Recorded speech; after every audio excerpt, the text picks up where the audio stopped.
ఇవాళ ఎక్కడ పోతున్నది? ముఖ్యమంత్రి, మంత్రి, ఎమ్మెల్యేలు అందరు ఫెయిల్ అయినరు. వాళ్ళకు ప్రజల కష్టాల మీద అవగాహన లేదు, కృషిక మీద ఉన్న అవగాహన రైతుల పక్షాన లేదు. ఇవాళ నాగర్కర్లో ఎమ్మెల్యే కృషిక మీద ఉన్నటువంటి ధ్యాస రైతుల మీద లేదు.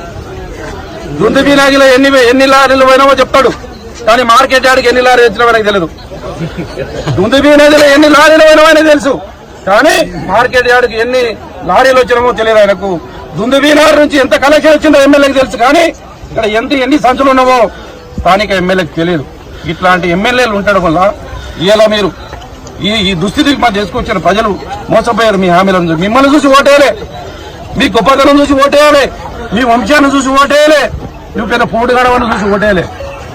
మార్పు నీ దొంగ హామీలతోటి, 420 హామీలతోటి 6 గ్యారంటీలు నమ్మి సూతం. కేసీఆర్ 10,000 ఇచ్చిండు కదా, 15,000 వస్తుంది మోసపోయిన కేసీఆర్. కానీ అసలు మోసకారులని ఇప్పుడు అర్థమైపోయింది.